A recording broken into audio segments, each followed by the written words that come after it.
Sobat Bincang Energi, ketemu lagi di sini dengan saya Amanda di Bincang Energi Muda yang ke-13. Kali ini seru banget karena kita bakal bawain tema apa kabar pelestarian flora dan fauna di Indonesia. Karena kebetulan di tanggal 5 November kemarin kita baru saja memperingati Hari Cinta Puspa dan Satwa Nasional.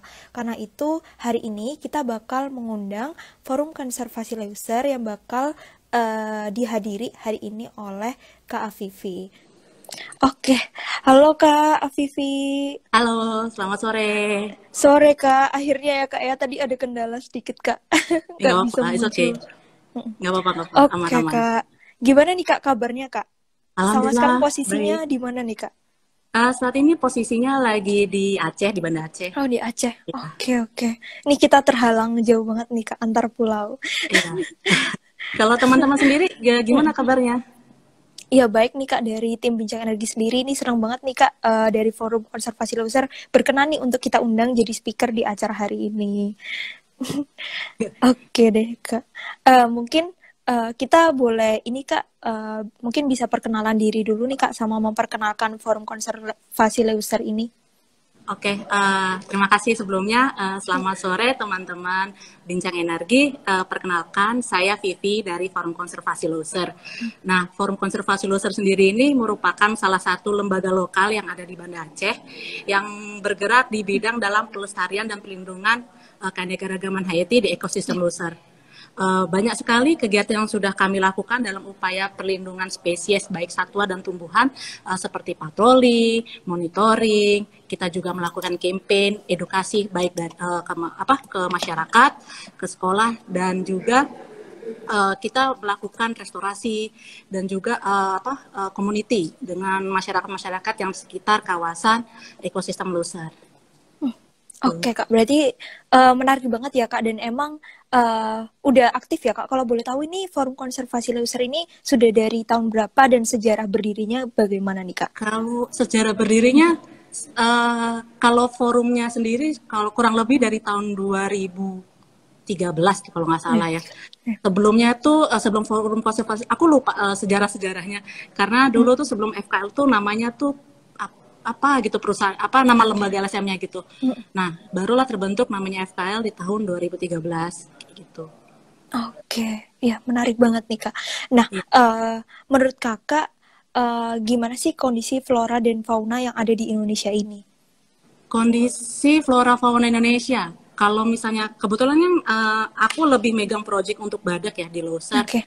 Kalau misalnya untuk kayak kita ngomongin spesies badak sendiri aja, kalau kita mengacu data di tahun 2015 itu kita populasinya masih sekitar 100 individu.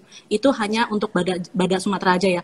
Dan kita sampai saat ini belum ada kayak secara bersama-sama dari pemerintah juga, dari stakeholder yang lain untuk kayak updating data juga gitu. Tetapi kalau misalnya secara general Indonesia itu bisa dikatakan sangat kaya sekali dengan keanekaragaman hayati. Apalagi untuk kayak binatang-binatang atau spesies yang vertebrata itu tuh udah mungkin sekitar 8 ribuan jenis itu sudah terdata di Indonesia kayak gitu kan. Kayak gitu sih. Yeah. Oke, berarti emang sebenarnya keanekaragaman ini banyak banget ya Kak. Benar-benar di Iya. Indonesia ini benar-benar ada semua gitu ya Kak, bisa Iya. dibilang ya Kak ya. Dari mikroba sampai takson tertinggi mamalia itu semuanya ada di Indonesia. Ada di Indonesia. Ya. Karena ya kita tahu sendiri Indonesia itu kan diapit Gunung Merapi lah, Ring of Fire juga, terus diapit oleh dua benua, Australia dan Australia. Jadi itu bisa mempengaruhi keragaman yang ada di Indonesia kayak gitu. Bahkan untuk jenis jamur aja itu tercatat udah ribuan, 2 ribuan ya kalau nggak salah itu. Itu selevel jamur ya. Mamalia itu sendiri aja udah berapa kayak gitu kan datanya. Kayak gitu sih. Kak, tapi kalau di daerah Leuser itu sendiri, itu buat keberagamannya itu kira-kira apa aja nih Kak jenis-jenisnya, dan mungkin sekarang nih buat pelestariannya apakah menurut Kakak sudah bagus atau sebenarnya masih banyak nih problem-problemnya? Kalau di Loser sendiri kita ada kayak contohnya kayak mamalia itu ada orangutan, bukan, ada gajah, ada harimau, ada badak, terus kita punya primata seperti orangutan, terus kita juga berbagai macam jenis burung dan juga jenis spesies lain tumbuhan dan segala macam. Dan tadi di Loser sendiri ya tadi yang tadi saya sebutkan sebelumnya bahwa kami juga melakukan upaya perlindungan dan juga monitoring kawasan kayak gitu kan sebagai salah satu upaya pelestarian keanekaragaman hayati di Loser. Ya. Kayak gitu. Dan tantangannya cukup masih banyak lah di sana kan. Apalagi ini semakin kesini tuh tantangannya tuh pasti semakin banyak. Contohnya kayak perburuan, kita kan harus saling berkejar-kejaran antara pemburu dan tim monitoring kayak gitu. Terus belum lagi misalnya perubahan lahan segala macam sih kayak gitu. Oke. Ya, jadi sebenarnya masih diusahakan juga ya Kak buat pelestariannya ya Kak. Karena sayang banget ya kalau di Indonesia ini keanekaragamannya udah tadi bisa dibilang dari yang taksonon terkecil sampai yang tertinggi itu semuanya udah ada gitu ya Kak, lengkap di Indonesia. Iya, Indonesia sebagai the second biodiversity lah setelah Brazil kan. Biasanya kalau teman-teman pernah dengar, ya urutan kedua setelah Brazil kayak gitu. Emang benar sih, kayak gitu. Nah, emang harus bersyukur nih ya Kak ya, jadi warga Indonesia. Iya, harus bersyukur banget. Makanya kita tuh emang udah iklimnya cocok, iklim tropis, ring of fire juga gitu kan. Diapit benua Australia sama Asia gitu kan. Jadi makin banyak kan keragaman hayatinya kayak gitu. Oke Kak, nah menurut Kakak selama ini apa sih Kak manfaat yang paling kentara dari keberagaman flora dan fauna yang ada di Indonesia? Mungkin terutama manfaat bagi kehidupan kita ya Kak ya, di Indonesia ini. Manfaatnya sendiri, misalnya dari kebutuhan pangan, siapa yang nggak kenal padi, siapa yang nggak kenal jagung, itu ya, itu dari 2 jenis tumbuhan kayak gitu kan. Terus belum lagi jasa ekosistem lingkungan. Kita pasti membutuhkan hutan, kita berbagai macam tanaman di sana untuk apa? Air, kebersihan air, terus udara, segala macam kayak gitu kan. Dan manfaatnya lagi itu juga sebagai keseimbangan ekosistem gitu. Misalnya kalau misalnya satu ekosistem gitu, kayak misalnya sawah misalnya gitu ya, terus kehilangan populasi burung gitu kan, maka pasti di sawah itu banyak kayak jangkrik, terus banyak tikus kayak gitu kan. Nah itu makanya peran pentingnya satu spesies baik tumbuhan maupun hewan di alam tuh seperti itu. Itu contoh sederhananya aja sih, kayak gitu. Oke, jadi benar-benar keseimbangan dari ekosistem ini penting banget gitu ya Kak buat kehidupan kita. Iya. Terus nggak main juga kalau misalnya ada kebakaran hutan itu kan efeknya udah sampai ke manusia juga ya Kak ya. Iya, sampai ke penyakit. Nah, kayak misalnya contoh kebakaran hutan. Misalnya baik sengaja atau tidak sengaja, itu pasti kan mempengaruhi habitat si satuannya itu. Terus belum lagi nanti mempengaruhi manusia, misalnya ada penyakit ispa lah, kayak gitu kan. Terus belum lagi misalnya selain kebakaran hutan, misalnya kita pencemaran lingkungan, itu juga mempengaruhi keberadaan keanekaragaman hayati di sekitar kita, kayak gitu kan. Ya. Oke. Jangan sampai kita kayak kasus misalnya kayak di Jepang gitu ya, kasus Minamata yang karena keracunan merkuri gitu kan. Selain spesies lautnya banyak yang hilang, mereka kena penyakit gitu kan. Penyakit dampaknya Minamata besar banget gitu. Ya. Dan jangan sampai juga seperti kayak silent, kayak kalau teman-teman pernah baca buku The Silent Spring, mungkin di situ kan pernah membahas tentang kayak dampak dari pestisida gitu kan terhadap keanekaragaman hayati di sekitar habitatnya dia kayak gitu. Itu berasa banget di buku itu diceritain yang tadinya wilayah itu tuh banyak burung, banyak kicauan-kicauan gitu kan, terus tiba-tiba hilang. Makanya disebutnya The Silent Spring kayak gitu sih. Oke. Iya Kak. Ini nyambung ya Kak ke tadi dampak-dampaknya tadi. Menurut Kakak bagaimana sih Kak urgensi dari kita tuh turut andil dalam pelestarian flora dan fauna ini terutama di Indonesia? Penting ya. Kalau misalnya urgensi pentingnya ya. Pelestarian itu ya emang harus penting banget gitu karena itu tadi tanpa keanekaragaman hayati kita nggak bisa sistem kayak rantai kehidupannya tuh pasti yang terputus kayak gitu. Itu makanya kita penting banget menjaga namanya suatu spesies. Misalnya kayak tadi aku bilang kita contohnya aja tadi yang kayak ekosistem sawah gitu ya, terus tiba-tiba kita merusak si sawahnya itu dengan pestisida misalnya gitu kan, terus akhirnya kita otomatis kan nggak menjaga si burung-burung yang ada di sawah itu kan, jadinya akhirnya timbul hama kayak gitu. Makanya tuh pentingnya urgensinya kita menjaga pelestarian tuh seperti itu. Itu kalau contoh sederhananya aja sih kayak gitu. Oke, makanya Kak. tuh penting banget. Iya, berarti ini benar-benar penting banget ya Kak. Nah, tapi kan Ya. kalau kita lihat generasi muda sekarang tuh udah banyak ya Kak. Bahkan dari anak SD sekalipun itu di buku pelajarannya udah ada tuh Kak, udah diajarin buat pentingnya menjaga pelestarian flora dan fauna gitu ya Hmm. dari hal terkecil. Nah, tapi sekarang kebanyakan sebagai generasi muda gitu itu kadang masih bingung gitu Kak, apa sih hal-hal yang bisa mereka lakukan gitu Kak untuk turut andil dalam pelestarian flora dan fauna yang mungkin bisa aja itu tempat tinggalnya mungkin jauh gitu ya Kak dari hutan atau dari daerah-daerah konservasi seperti itu, Kak. Kalau untuk anak muda sendiri, apalagi sekarang kan kita udah di zaman serba gadget ya, serba Iya. internet. Banyak cara, misalnya satu kita melakukan campaign, kampanye. Misalkan kalau teman-teman misalkan follow Bincang Energi, follow follow akun Loser gitu kan, pasti kan ada informasi-informasi tentang pelestarian satwa dan tumbuhan kayak gitu. Nah, tuh teman-teman bisa campaign di situ, misalnya share apa kalau dalam apa story ya kalau di IG kan bilangnya gitu, share repost di story dan kasih penjelasan sedikit lah tentang betapa pentingnya ekosistem di suatu tempat itu. Nah, terus kita juga bisa melakukan edukasi kayak gitu kan, ke masyarakat-masyarakat gitu kan, bahwa ini spesies ini tuh sangat penting untuk di alam, nggak boleh diburu segala macam kayak gitu sih. Banyak sih sekarang anak-anak generasi muda sekarang, kayak teman-teman di Aceh gitu ya, ikut serta andil dalam kegiatan kami gitu. Misalnya ya itu tadi kayak melalui campaign, jadi teman-teman dari komunitas yang ada di Aceh gabung bersama kami gitu. Dari campaign, Oke. terus dari eh, kegiatan pemberdayaan masyarakat kayak gitu sih. Oke. Banyak banyak Berarti cara kok. banyak ya. Hmm. Iya, Berarti banyak banget ya Kak ya melalui era digital ini ya Kak. Nah, iya. tapi tadi menarik banget nih Kak tadi dari upaya yang dilakukan oleh Loser dari FKL sendiri itu kan Hmm, tadi ada restorasi, hmm. terus habis itu dari campaign restorasi, terus habis itu pengamanan juga. Nah, itu kira-kira gimana sih Kak? Boleh dijelasin lebih detail Kak? Mungkin bisa menginspirasi teman-teman di sini. Kalau misalnya restorasi, Hmm.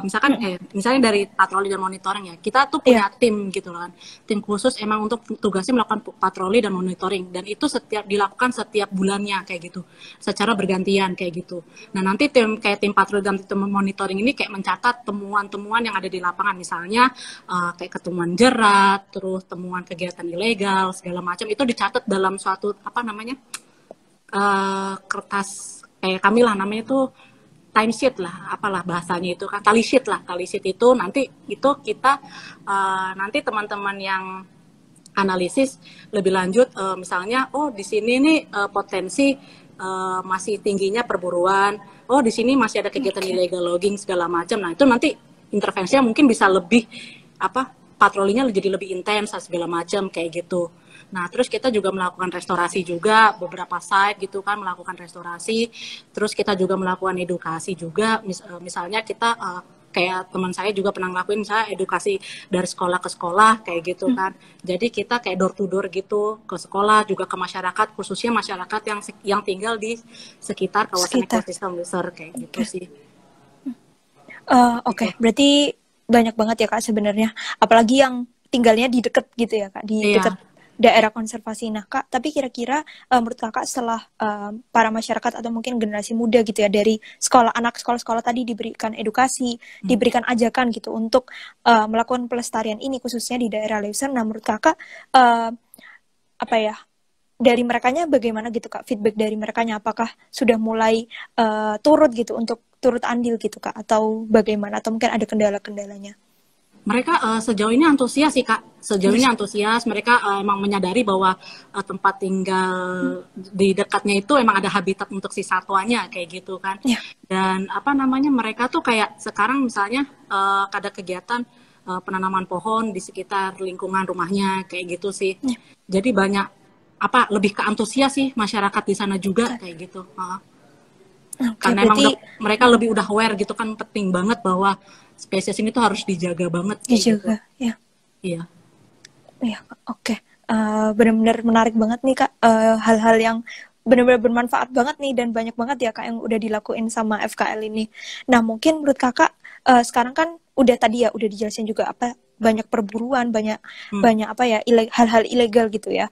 Nah, menurut Kakak apa sih sebenarnya problem terbesar atau problem-problem kecil lainnya gitu Kak yang menjadi ancaman kita sekarang atau menjadi penghambat nih dalam pelestarian flora dan fauna yang ada di Indonesia? penghambat dalam pelestarian, misalnya kayak perubahan fungsi lahan sih. Itu juga salah satu penghambat kan, karena kita tahu pasti pembangunan, apalagi sekarang ya, pembangunan tuh semakin jor-joran kayak gitu kan. Nah, dalam pembangunan itu tuh kita harus seimbang gitu sih, seharusnya gitu kan. Terus yang kedua, misalnya dari polusi, itu juga ancaman untuk kelestarian keanekaragaman hayati gitu kan. Misalnya kita tahu kayak capung gitu ya. Capung itu kan sebagai indikator air, kebersihan air gitu kan. Apalagi jenis capung jarum gitu kan. Kalau misalkan lingkungan itu tercemar kan pasti otomatis sudah nggak ketemu lagi tuh namanya capung, apalagi capung jarum kayak gitu kan. Itu sih lebih ke situ ancaman selain perburuan yang dan lainnya. Kalau buat perubahan fungsi lahan ini, terutama di daerah Leuser sendiri tuh masif nggak sih Kak? Atau gimana Kak perkembangannya selama beberapa tahun terakhir? Kalau untuk masif apa enggaknya, aku gimana ya? Sebenarnya ada tim lagi sih untuk yang menganalisis ini sih Kak. Jadi bisa kalau secara di Leuser sih sejauh ini masih kayak dibandingin tempat yang lain ya, lebih stay safe lah gitu dibandingin di tempat lain yang perubahannya tuh lebih kayak jor-joran gitu sih. Kayak gitu Kak. Oke, berarti masih belum terlalu ini ya Kak ya, masih aman ya, gitu ya Kak lebih ya? Safe. Lebih safe. Kalau dari tadi perburuannya Kak gimana Kak? Kalau di sekarang ini, di zaman sekarang ini? Kalau perburuan itu maksudnya lebih gimana mau ininya? Perburuan satwa liar seperti itu Kak mungkin. Kalau perburuan aku nggak ada perbandingan antar wilayah gitu ya. Cuman kalau dilihat secara global gitu ya, kalau misalkan saya bertemu dengan teman-teman kayak komunitas dari Forum Gajah misalnya kayak gitu ya, perburuan itu cukup meningkat sih sejauh ini kayak gitu kan, dan itu menjadi tantangan kami juga untuk dalam upaya pelestarian perlindungan si gajahnya itu kayak gitu. Banyak kasus kematian sih, kayak kemarin kan terakhir kematian yang di Aceh Timur kalau nggak salah, yang belalainya kepalanya dipotong yang rapih itu. Nah, itu kan sebagai salah satu kegiatan kami dalam untuk penegakan hukum juga gitu kan, ngawal proses itu kayak gitu sih. Berarti masih banyak juga ya Kak ya untuk perburuan ya, kalau misalkan ilegal kita lihat secara general ya, secara besar ya, itu masih banyak sih, masih tinggi lah gitu. Apalagi kalau misalnya ini kan Indonesia bagian barat ya, apalagi kalau misalkan Indonesia yang bagian timur yang cenderung lebih eksotis gitu kan, spesiesnya gitu yang lebih cantik-cantik kayak gitu kan. Iya, itu pasti lebih banyak lagi tantangannya, perburuannya juga lebih ini lagi kan. Cuman ya itu kita tuh belum terkoneksi antar satu sama lain sih kalau menurut aku juga, informasi-informasi kayak gini. Kayak gitu sih. Jadi kita kan baru tahu misalkan kalau di Indonesia bagian barat tuh kayak gini loh kondisinya kayak gitu. Cuman kan kalau Indonesia bagian timur kita kan kurang tahu gitu. Padahal kan di situ ancamannya juga cukup tinggi kayak gitu kan. Kayak gitu. Iya. Oke Kak, sebelumnya dari FKL ini ada kerjasama gitu nggak sih Kak sama pemerintah mungkin untuk turut dalam menjaga di daerah Leuser itu sendiri? Iya, kami bekerja sama dengan pemerintah pastilah, karena kami kan nggak bisa lepas dari Kementerian Lingkungan Hidup dan Kehutanan. Nah, kita selalu berkolaborasi, bersinergi dengan pemerintah, khususnya dalam upaya perlindungan di kawasan ekosistem Leuser kayak gitu. Jadi kita sering diskusi, sering membincangkan isu-isu dan kayak membahas kayak ini ada permasalahan-permasalahan itu ke pemerintah juga kayak gitu. Kita nggak bisa bergerak sendiri gitu. Kita butuh orang lain, kita butuh pemerintah yang mensupport kita dalam upaya perlindungan kawasan ekosistem Leuser. Oke, berarti kayak sekarang ini juga pentingnya berkolaborasi gitu ya Kak? Nggak bisa hanya dari satu pihak aja. Betul. Gitu ya? Iya. Contohnya kan kayak FK sekarang kolaborasi nih sama Bincang Energi kan? Iya. Ya kan, itulah kita saling mutualisme lah gitu kan, berbagi berkolaborasi misalnya dalam bidang edukasi kayak gitu kan, kayak sekarang ini gitu kan, itu kan salah satu upaya pelestarian juga gitu kan melalui bidang edukasi. Iya nih Kak, kebetulan dari Bincang Energi sendiri kan dalam bidang literasi energi gitu ya dan lingkungan gitu. Jadi ini senang banget nih Kak bisa ada Kak Afifi dari FKL nih. Jadi biar Sobat Bincang Energi sendiri sama teman-teman followers dari FKL juga ini bisa apa ya, hari ini menambah wawasan banget nih tentang pelestarian flora dan fauna. Misalnya yang kemarin belum apa ya, belum ada ide nih, kayak mungkin udah ada gerakan cuman belum tahu harus apa. Tadi kan udah dikasih nih informasi-informasinya, mungkin besok bisa langsung ikut gitu ya Kak, atau mungkin Iya, ikutan komunitas atau ikutan gimana bisa, yang bisa. turut langsung gitu. Banyak kok Oke, sekarang, oke Kak. nggak cuma di Aceh Mm-mm. aja sih Kak. Maksudnya di seluruh provinsi itu, aku bilang di Kalimantan Udah ada udah ya. banyak banget komunitas pencinta lingkungan dan Kawan. keanekaragaman hayati gitu kan. Hmm. Ya tinggal kita misalnya sebagai anak muda ya udah ikut aja, misalnya ikut komunitas apa, komunitas A gitu kan. Udah ikut aja Hmm. kegiatannya dia. Nah, biasanya dia juga kerjasama dengan NGO-NGO lain kayak gitu. Kayak gitu sih. Iya, Banyak iya. kok sekarang. Terus kadang Oke. juga tadi melalui media campaign sosial media kan, itu juga bisa sebagai salah satu cara kita juga gitu. Iya. Campaign tuh ini ya Kak, benar-benar dampaknya tuh besar banget. Kalau yang ikut 1.000 aja, 1.000 ngajakin 10 orang, itu udah banyak banget Iya, gitu kan. iya Yang banyak banget. ini, Jadi nggak bisa itu tadi, kita tuh nggak bisa sendiri-sendiri. Jadi kita emang harus bersinergi, berkolaborasi gitu kan. Jadi kalau bayangin aja kalau satu orang bisa ngajak temennya satu aja, terus udah ada berapa volunteer yang bisa apa yang join ya. join kayak gitu kan. Kayak Iya, gitu iya, sih. iya. Kak, tapi menurut Kakak nih, apa sih hal yang bisa diimprove nih dari pelestarian flora dan fauna kita? Mungkin dari NGO-NGO atau dari pemerintah yang mungkin bisa kita tingkatin nih, Kak. Gimana? Gimana? Sorry, sorry.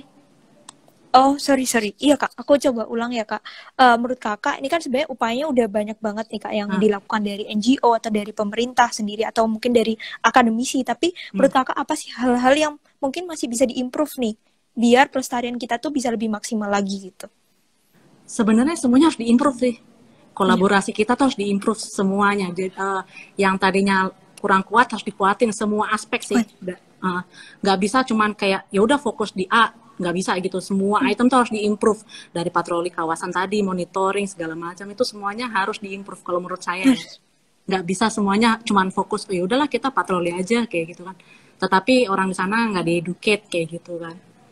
Jadi aku Iya, iya. menyarankan untuk semuanya lebih diimprove sih. Berarti dari semua bidang ya, Kak, dan dari Iya. semua. Oke, oke, oke. Iya, ya, Kak. Ini menambah wawasan banget nih, Kak, hari ini.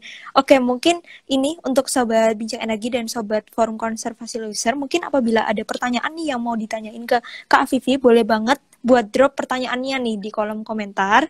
Nanti kita bakal diskusi gitu kali ya, Kak, bahas-bahas nih. Mungkin pertanyaan dari teman-teman. Boleh, Ini boleh. boleh banget ya, boleh drop di komen. Oke, sambil kita nunggu nih Kak, menurut Kakak kan ini karena Bincang Energi ini emang bergerak di bidang energi, menliterasi energi dalam bidang, literasi dalam bidang energi dan lingkungan. Nah, menurut Kakak Hmm. kan sekarang udah berkembang banyak nih Kak tentang renewable energy, tapi udah ada nggak sih Kak implementasi dari renewable energy ini mungkin di daerah konservasi atau mungkin yang bermanfaat gitu buat pelestarian flora dan fauna? Kalau aku misalkan yang aku tahu secara general aja Iya. ya, beberapa itu sudah ada sih yang melakukan renewable energy, misalnya membangun pikohidro, pikohidro, mikrohidro juga kayak gitu. Kayak di daerah Sumatera Utara, aku lupa namanya daerah mana, dia kan mengembangkan pikohidro tuh, dan itu bagus banget sih. Jadi dia bisa melestarikan apa habitatnya di sana, dan juga bisa apa mensejahterakan masyarakat di sana kayak gitu sih. Lebih banyak tentang piko dan mikrohidro sih, kebanyakan itu renewable energinya. Oke, berarti udah ada ya Kak yang udah diaplikasiin gitu ya Kak ya? Iya. Oke, berarti ini juga salah satu hal yang disinergikan gitu ya Iya. antara energi dan lingkungan. Kak, terakhir nih Kak, sambil kita nunggu nih buat Sobat Bincang Energi dan Sobat Forum Konservasi Loser, boleh banget nih ya kalau ada pertanyaan boleh langsung drop di kolom komentar, nanti kita bakal discuss bareng nih buat pertanyaannya. Oke, tadi nih Kak sambil kita nungguin teman-teman ada yang mau ditanyain, menurut Kakak edukasi yang gimana ya? Edukasi buat di anak-anak dari siswa-siswi sendiri itu gimana sih Kak buat ikut turut andil dalam pelestarian flora dan fauna? Cara mengedukasi yang benar-benar mereka bisa turut andil langsung gitu. sebenarnya menurut saya yang paling efektif itu adalah terjun ke lapangan langsung. Terjun. Terjun ke lapangan langsung itu lebih cepat meresap, mengenal lah apa gitu kan, dibandingin kita harus jelasin secara teori gitu kan di kelas gitu kan. Iya. Kalau dia diajak ke lapangan, ini loh hutan kayak gini, nah ini ada tumbuhan A B C, ditemuin jenis burung A B C kayak gitu, jadi mereka lebih tahu kayak gitu kan, lebih kerasa aja gitu. Itu sih kalau menurut aku untuk edukasi ke misalnya masyarakat sekolah kayak gitu. Karena kan sekarang kita juga harus mulai dari yang apa ya, dari anak-anak dulu gitu kan ya Kak. Kalau udah orang Iya, dewasa tuh mungkin lebih susah, tapi kalau kita nanemin dari anak-anak itu mungkin bisa iya. apa ya, tertanam gitu ya sampai besar Kalau nanti gitu. kalau ya kalau anak-anak itu kan cenderung lebih bisa nerima gitu ya. Misalkan Iya. banyak tuh kayak tadi selain tadi kunjungan lapangan, misalkan kita tadi kayak edukasi di kelas dengan materi-materi yang nggak terlalu berat lah gitu, enjoy gitu kan buat yang disesuaikan dengan umurnya gitu kan. Itu lebih cepat diserap sama dia gitu kan dibandingin sama kalau kita educate misalnya orang-orang dewasa, apalagi orang-orang yang sudah berusia kayak gitu kan, Iya. yang pola Bakal pikirnya lebih mungkin susah. juga apa masih konservatif banget lah gitu kan, belum modern kayak gitu kan, kayak gitu sih. Oke Kak, terus tadi ini kayaknya aku kelewat nih Kak. Hmm. Sebenarnya tadi tuh aku pengen nanya ini Kak, kan kalau di sekolah itu ya mungkin atau di Hmm. ya di perkuliahan atau di sekolah itu kan diajarin ada konservasi in situ dan ex situ. Nah itu Ah. kira-kira apa sih Kak dan apa perbedaannya gitu? Nah, itulah salah satu upaya perlindungan kita dalam upaya pelestarian keanekaragaman hayati.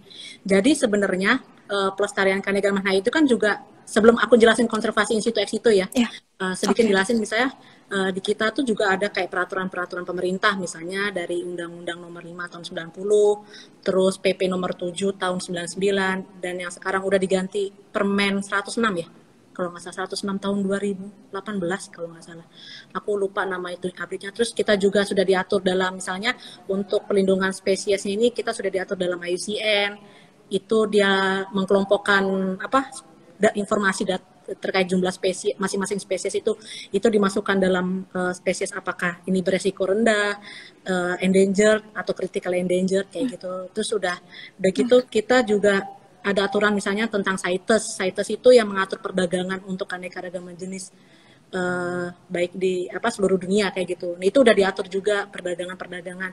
Nah, kalau konservasi in situ ex situ ini merupakan suatu upaya pelindungan apa ya? Kalau in situ kan istilah di dalam kawasan habitat aslinya kayak gitu kan. Contohnya apa? Misalnya cagar alam, taman nasional kayak gitu. Suaka marga satwa kayak gitu. Itu contoh in situ. Kalau ex situ itu perlindungan spesies di luar habitat aslinya. Contohnya kebun raya, terus taman kahati kayak gitu sih. Salah itu contoh konservasi ex situ kayak gitu. Oke. Ya, jadi emang juga tergantung dari jenis-jenisnya juga ya Kak ya, termasuk di kategori apa Iya. sebelum kita bisa dimasukkan ke yang mana gitu, konservasi yang mana. Nah Kak, ini kan kadang pernah ya Kak ada isu-isu kalau misalnya hewan atau satwa yang ditaruh di kebun binatang tuh justru malah menjauhkan dari habitatnya. Nah itu menurut Kakak itu sebenarnya itu salah satu cara konservasi yang benar atau kayak itu sih Kak, atau kayak ada omongan-omongan yang sebenarnya itu menjauhkan dari habitatnya gitu dan malah Iya. bikin hewannya itu stres gitu. Kalau menurut pendapat aku Iya. pribadi ya, kebun binatang itu menurutku itu salah satu konservasi ex situ. Jadi hewan-hewan misalnya gitu yang sudah tidak bisa survive di alam, misalnya dia cacat atau segala macam, Oke. jadi tuh bisa ditaruh di kebun binatang. Tapi ya itu kembali lagi ke manajemen pengelolaan kebun binatang itu. Ya kalau kita bandingin misalnya kebun binatang di mana, misalnya di satu tempat gitu kan, yang dikelola sama si A sama si B itu beda banget, ngejomplang banget ya kayak gitu. Balik ke masing-masing ke manajemen habitnya itu sih bisa aja kalau si space dikelola sama A nih, kebun binatangnya bagus, manajemennya bagus, ya si hewannya pun juga nggak akan stres Nggak gitu. apa-apa. Kayak Oke. gitu sih. Itu Berarti menurut nggak pendapatku masalah ya ya. Kak ya. Iya, Tergantung jadi manajemen kebun binatangnya. iya, tergantung manajemen pengelolaannya dan emang kalau yang saya tahu kebun binatang itu emang salah satu konservasi ex itu sih. Apalagi kan kalau misalkan binatang-binatang tadi yang nggak bisa survive di alam gitu kan, yang nggak bisa direhabilitasi lagi kayak gitu kan, itu biasanya ditaruh di kebun binatang sih. Itu selain tadi buat tempat kebun binatang harus bisa di tempat edukasi masyarakat sekitar dengan pengelolaan manajemen yang baik kayak gitu. Oke, ini nyambung juga nih Kak sama hewan peliharaan. Kan ada tuh Kak, ada yang di berita-berita mungkin kayak ada yang monyet tapi dijadiin peliharaan. Nah itu sebenarnya boleh nggak sih Kak kalau kita sebenarnya pengen melestarikan tapi menjadikan hewan-hewan yang biasanya tuh di apa ya di konservasi itu malah kita jadiin peliharaan gitu. Nggak boleh, Oh nggak boleh nggak ya? boleh. Kita nggak boleh melihara. Kita nggak boleh melihara Oke. hewan-hewan, apalagi khusus hewan yang dilindungi gitu. Kita nggak boleh. Mm-mm. Itu udah ada peraturan, udah ada undang-undangnya yang ngatur itu. Kita nggak boleh, dan itu bisa, kalau kita punya itu, kita bisa kena sanksi pidana kayak gitu kan. Kayak gitu. Itu karena belum tentu si yang pemiliknya ini bisa ngerawat yang Iya, seharusnya gitu ya Kak, ngerawat dengan iya, benar gitu ya. iya. Oke, iya ya. Nih menarik banget nih Kak. Oke, ini kayaknya udah ada Kak yang bertanya dari Yojina Sotino. Untuk edukasi masyarakat, untuk pentingnya pelestarian flora dan fauna, apa aja nih Kak yang bisa dilakukan? Khususnya untuk masyarakat di sekitar wilayah konservasi. Untuk edukasi ke masyarakat, apa? Edukasi masyarakat Ya, pentingnya pelestarian. ya, cara mengedukasi masyarakat, khususnya untuk melestarikan flora dan fauna, terutama untuk masyarakat yang berada di daerah sekitar wilayah konservasi. Iya, cara mengedukasi tadi kayak satu tadi contohnya misalnya tadi pendekatan secara personal kayak gitu kan, atau misalnya kayak tadi misalkan kita edukasi misalnya dari sekolah ke sekolah yang berbatasan langsung dengan habitat si flora faunanya itu kayak gitu kan. Terus kita juga bisa melakukan kunjungan lapangan gitu kan. Nah, biasanya kalau kunjungan lapangan itu lebih apa ya, lebih berkesan dan mudah diserap oleh masyarakat sekitar kayak gitu. Kalau misalnya secara teoritis kan kadang mereka nggak tahu nih emang hutan misalnya kayak gitu, ini hutan apa sih kayak Kurang gitu. berasa ya Kak ya? Iya. Hutan tuh katanya kalau banyak pohon adem, emang iya ya kan, misalnya secara Iya. analoginya kan gitu kan. Ya udahlah kita bawa terjun ke lapangan, nih loh hutan gimana, adem kan, adem kayak gitu kan. Dan harapannya ketika kita melakukan kunjungan lapangan ini mereka bisa menceritakan lagi gitu pengalaman mereka, ilmu yang didapat oleh masyarakat yang tadi kita ajak itu ke teman-teman yang lainnya kayak gitu sih. Oke. Itu sih salah satu caranya. Dan kita juga tadi melibatin mereka misalnya dalam misalnya kegiatan restorasi apa, terus selain itu kita edukasi tadi bantu apa, mengajak mereka untuk berkampanye kayak gitu sih. Oke. Ini selanjutnya ada pertanyaan kedua dari Kak Putu Ayu. Apa sih apakah pemanfaatan EBT khususnya biomasa dapat mempengaruhi kelestarian flora dan fauna? Jadi ini pemanfaatan EBT khususnya biomasa, Kak. Kalau untuk ke energinya sendiri aku masih aku pribadi aku masih belum mendalami itu ya. Cuman kalau aku secara lihat general mempengaruhi pelestarian satwa atau iya apa enggak, ya itu mempengaruhi banget gitu sih menurut aku. Misalnya kayak tadi misalnya aku nggak ngomongin biomasa aja ya, cuma misalnya kayak Ya. kita tentang panel surya gitu kan. Panel surya itu kan pasti kan membutuhkan lahan yang besar, otomatis banyak luas area yang dibutuhkan, berarti otomatis rumah bagi satwa itu juga semakin berkurang. Nah, terus kita juga misalnya panas bumi gitu kan, itu juga ketika membangun panas bumi apa namanya, si habitat si satwanya itu juga pasti akan terganggu kan kayak gitu. Nah, makanya dalam pembangunan renewable energy itu kita juga harus memikirkan aspek-aspek pengelolaannya juga gitu, jangan cuma dari satu sisinya aja gitu, banyak aspek yang harus dikaji sih kayak gitu kalau menurut pendapatku ya. Oke. Kayak gitu sih Kak. Jadi sebenarnya sekarang juga masih dalam proses pengembangan juga ya, Kak ya, Iya, untuk kayak gitu sih. implementasinya. Iya. Oke. Selanjutnya nih Kak, ini tadi nyambung pertanyaan pertamanya Kak, Eugenia Setion. Ini ke sekolah Kak, khususnya ke orang tua bagaimana, karena perilaku ilegal dan pemburuan itu biasanya dilakukan oleh orang tua. Gimana? Jadi untuk cara mengedukasi masyarakat, khususnya orang tua, karena biasanya untuk perilaku-perilaku ilegal, pemburuan, itu tuh sebenarnya dari orang tua gitu Kak. Jadi mengedukasi mungkin masyarakat gitu ya Kak. Masyarakat. Lebih kalau aku sih lebih kayak secara personal sih, pendekatan pendekatan secara personal gitu kan. Kita kasih tahu secara perlahan-lahan bahwa pentingnya menjaga kelestarian habitat si satwanya itu seperti apa kayak gitu kan. Memang sih nggak cukup sekali, 2 kali gitu, tapi kita harus terus-terus mengeducate kayak gitu kan. Terus kita bisa tadi misalnya membuat apa namanya tadi kegiatan misalnya restorasi gitu misalnya gitu, kita bisa ngelibatin mereka tuh. Nah, dari situ kan kita nggak cuma hanya sekedar merestorasi gitu kan, tapi kita dari situ kita bisa mengajak masyarakat, bisa mengedukasi masyarakat bahwa oh di sini nih daerah tempat kalian nih gundul nih misalnya gitu, kita harus restorasi yuk kayak gitu kan. Dari situ kita juga bisa ngajak mereka kayak gitu kan, kayak gitu. Lebih ke pendekatan secara personal gitu sih, pendekatan kayak gitu. Emang sih kalau diakuin untuk kalau untuk edukasi ke orang yang lebih dewasa, susah ya, Kak, ya? apalagi orang yang pemikiran masih konservatif banget gitu kan, yang masih jadul lah gitu kan, itu emang tantangannya lebih high sih. Tapi ya gitu, sebagai kita yang care gitu, yang peduli dengan lingkungan, ya harus pelan-pelan gitu ngasih taunya gitu kan, kayak gitu sih. Oke, berarti lebih langsung turun langsung gitu ya, Kak, ke orangnya, Iya. pendekatan personal. Iya, lebih enakan kayak Oke, gitu sih kalau aku misalkan dari pengalamanku sebelumnya aku lebih gitu sih, lebih ke pendekatan langsung aja gitu dibandingin cara yang lain tuh, itu menurutku yang lebih efektif sih. Terus kita ajak dia untuk terlibat aktif dengan kegiatan kita gitu tuh biasanya cenderung lebih ngena sih kayak gitu. Oke, Kak. Ini nyambung nih, Kak, ke pertanyaan ketiga dari Kak Ionas Alhayati.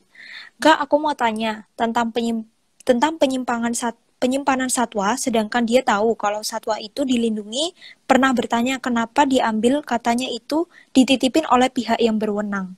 Jadi dia nyimpan satwa yang dilindungi, tapi katanya waktu ditanya itu dia dititipin nih sama pihak yang berwenang. Gimana cara mengedukasi si orang ini, Kak? Dititipin sama orang yang berwenang ya.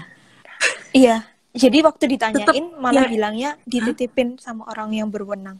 Ya, ya itu tadi sebenarnya intinya itu tadi kita kasih tahu secara perlahan-lahan bahwa ini nih salah satu satwa yang dilindungi dan sudah ada peraturan undang-undangnya bahwa kalau kita nyimpan ini akan kena sanksi pidana apa kayak gitu kan.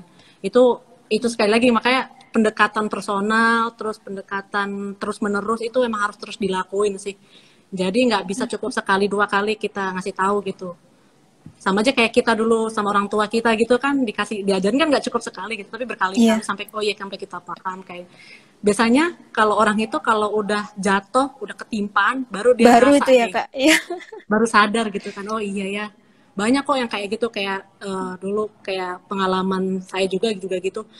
Dia tuh dulu misalnya hobinya tuh ngerambah-ngerambah hutan, terus lama-lama dia tuh baru ketimpaan gitu, kayak baru sadar gitu, oh iya ya ini tuh udah nggak baik kayak gitu. Barulah dia akhirnya jadi penjaga hutan kayak gitu. Banyak sih Iya, malah kasus-kasus kalau kayak gitu. yang kena itu malah nantinya dia malah ini ya, Kak, Iya, yang paling bertanggung jawab gitu ya, ngerasa iya. tanggung jawab Terus gitu. kerjanya jadi kayak totalitas banget gitu kan. Wah, si Mamang nih keren banget. Padahal dia dulu tuh apa namanya istilahnya ininya banget lah gitu kan.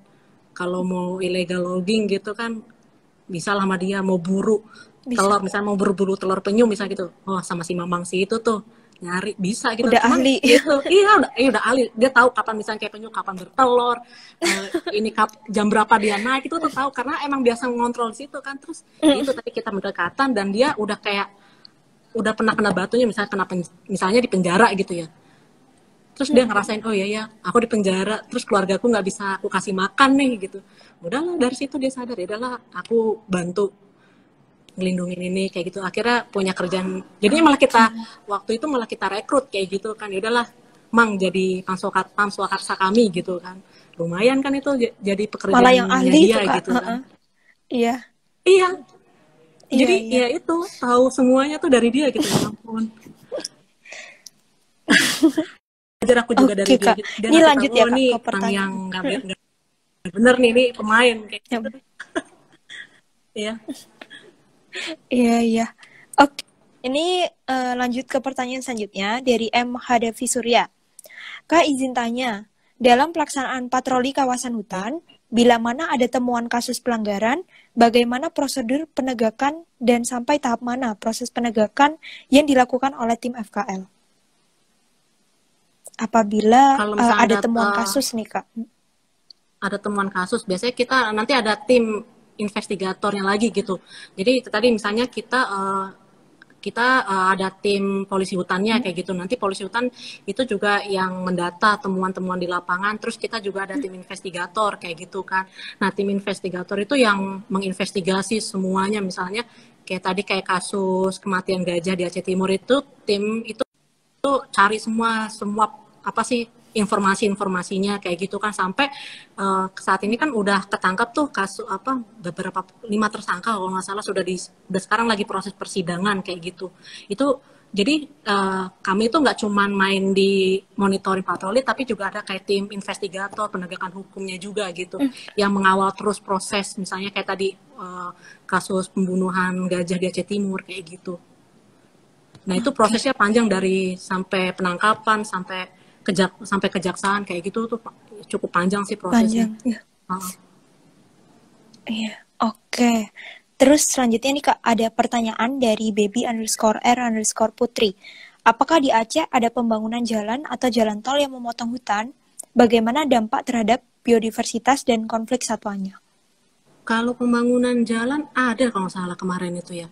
Ada. Terus bagaimana dampak terhadap biodiversitas? Kalau itu untuk daerah situ aku belum ada kayak informasinya sih dampaknya. Cuman kalau misalkan kayak misalnya kayak studi kasus di tempat lain, kalau ditanya dampaknya terhadap biodiversitas ada. Dia kayak penurunan jumlah biodiversitas yang ada di sana. Terus belum lagi misalnya kayak misalkan daerah jelajahnya si satwa itu terganggu, akhirnya timbul konflik yang baru kayak gitu. Berarti ini ya Kak ya, benar-benar berpengaruh banget ya Kak ya, terhadap kalau misalnya ada alih fungsi lahan itu tadi ya yang kita bahas sebelumnya. Iya. Oke Kak. Makanya kan salah satu tantangannya itu juga gitu kan. Iya, iya. Mungkin ini nih Kak, karena kita sambil nunggu ada pertanyaan lagi dan ini kita udah hampir 1 jam. Mungkin terakhir nih Kak, boleh nih Kak kasih closing statement nih ke Sobat Bincang Energi dan Sobat Forum Konservasi Loser di sini, untuk mereka bisa turut andil nih Kak dalam pelestarian flora dan fauna di Indonesia. Closing statement Kak. Closing statementnya khususnya untuk teman-teman generasi muda, Iya khususnya. Ya, tetap melestarikan keanekaragaman hayati dimanapun Anda berada dengan cara apapun, selama itu kegiatan yang positif, bisa melakukan edukasi, misalnya tadi seperti saya bilang, misalnya melakukan kampanye juga kayak gitu kan, terlibat aktif dalam komunitas-komunitas kayak gitu. Nah, tanpa generasi muda, tanpa kalian semua, kita ini juga bukan siapa-siapa kayak gitu kan. Kalian yang penerus kami yang ada di sini gitulah. Gitu sih. Oke Kak, nih mungkin udah nggak ada pertanyaan lagi ya Kak. Nggak terasa nih Kak, kita udah ngobrol-ngobrol selama 1 jam meskipun tadi ada kendala. Iya. Ya Kak ya, kalau di kondisi yang sekarang ini. Thank you banget nih Kak Vivi. Iya, masih banyak banget nih ya Kak ya, tapi karena keterbatasan waktu, jadi mungkin kedepannya kita bisa kali ya Kak kolaborasi lagi nih Kak Bincang Energi sama Forum Konservasi Loser, boleh banget kan ya Kak ya? Oke. Thank you banget nih Kak buat Kak Vivi dan khususnya teman-teman dari Forum Konservasi Loser udah berkenan diundang Bincang Energi di acara Bincang Energi Muda ke-13 dengan tema apa kabar pelestarian flora dan fauna yang ada di Indonesia. Tentunya pastinya di sini menambah wawasan kita banget ya di hari ini. Semoga nantinya ke depannya dari kita semua bisa turut andil dalam pelestarian flora dan fauna ini dengan cara kita sendiri gitu ya Kak ya. Nggak harus yang ada di dekat daerah konservasi, tapi dari kita yang jauh juga itu masih banyak banget gitu yang bisa kita lakukan. Oke, mungkin sekian dulu dari kegiatan hari ini, dari BEM 13 hari ini. Nantikan kegiatan-kegiatan kita selanjutnya dan kolaborasi kita selanjutnya ya Kak ya. Semoga nanti ada lagi kolaborasi lagi. Thank you buat Kak Vivi. Thank you juga buat teman-teman Bincang Energi. Senang sekali udah diajak berkolaborasi. Iya, semoga soon ada diskusi lagi. Iya Kak, sukses terus buat kalian ya. Amin, thank you Kak. Semoga sukses juga buat Forum Konservasi Loser.